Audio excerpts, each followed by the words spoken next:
Hi everyone, this is Mrs. Callahan reads That Pesky Rat by Lauren Child.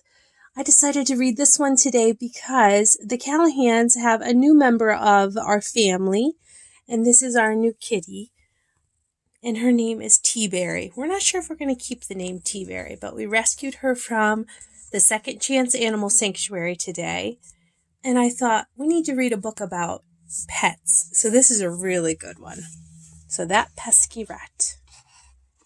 We'll see what T-Berry thinks about this book. I think this might be her first book ever to listen to. That Pesky Rat. This is me. I'm the one with the pointy nose and beady eyes. The cutesy one in the middle. I live in trash can number 3, Grubby Alley. Every now and then, I come back to find that someone has emptied all of my belongings into a big truck and driven off with them. It's very upsetting. I'm a brown rat, but people call me that pesky rat. I don't know why. They say I smell, but that's not my fault, it's the dirt. Sometimes, when I'm tucked into my potato chips bag, I look up at all the cozy windows and wonder what it would be like to live with creature comforts, to belong to somebody, to be a real pet. Most of all, I would like to have a name instead of just that pesky rat. See him with his potato chip bag?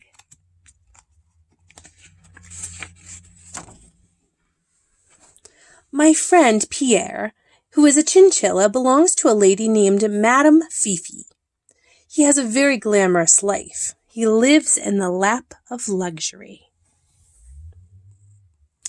I say, I sure would like to live in a fashionable apartment and be fed chocolates while sitting on a feather cushion.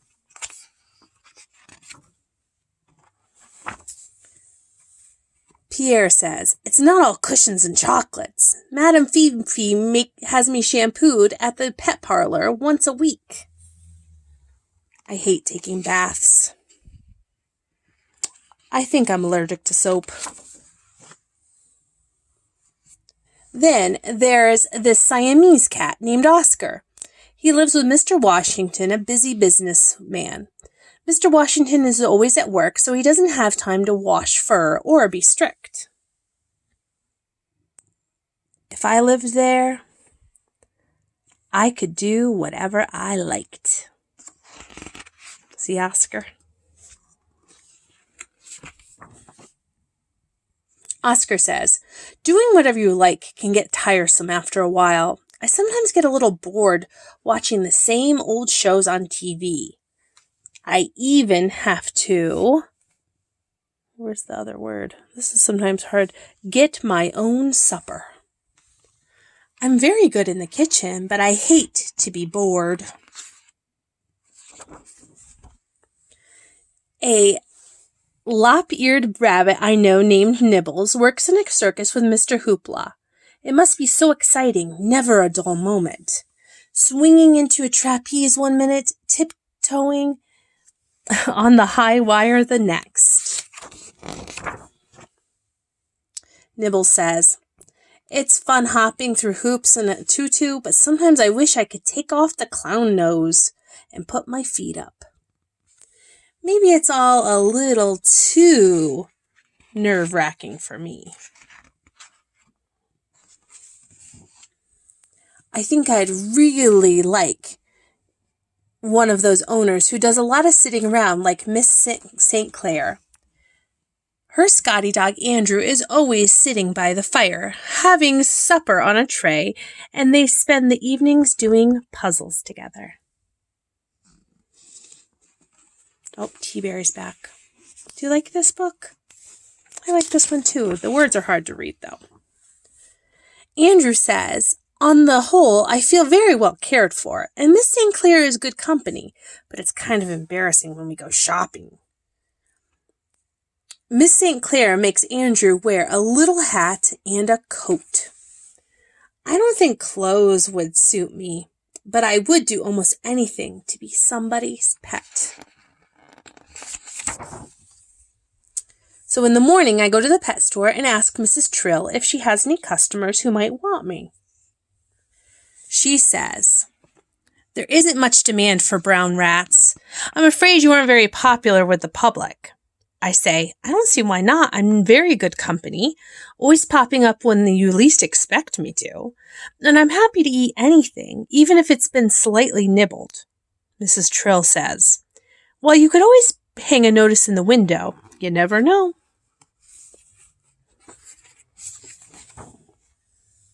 So I write, brown rat looking for kindly owner with an interest in cheese. Hobbies include nibbling and chewing. Would like a collar with my name on it. Would like a name. Would prefer no baths. Will wear a sweater if pushed. Yours sincerely, Brown Rat. That pesky rat. P.S. Sorry about bad paw writing. Not very good picture of me.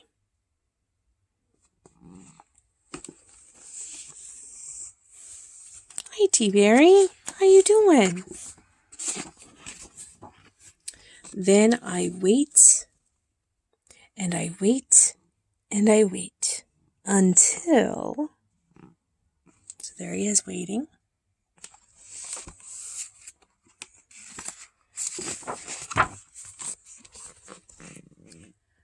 On Tuesday, old Mr. Fortesque walks by and stops to look at my notice. He really has to squint because he has such bad eyesight. Then he looks at me and says, "My, what a pointy nose you have! And goodness me, what a long tail and such unusual beady eyes! I'll take him."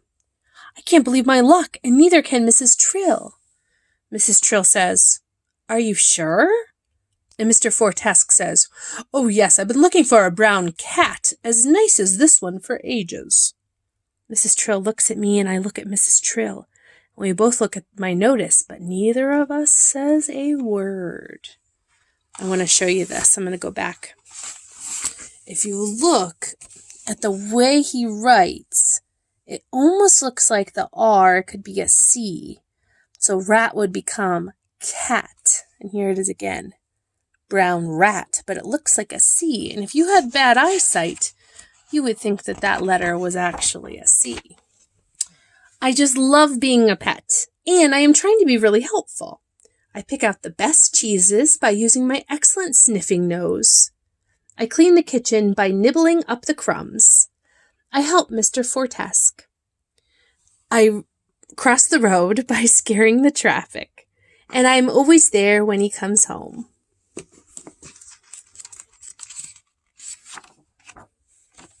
So here I am, a pet with a name. So what if I have to wear a little sweater? Mr. Fortesque says, "Well, Tittles, who's a pretty kitty cat?" And I squeak, "I am." That is the end. I hope you enjoyed reading with us, and I'm hoping that I can have our kitty doing a lot more stories with us.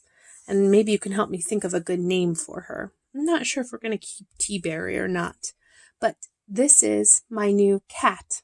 Not a rat. Till next time, guys. Bye.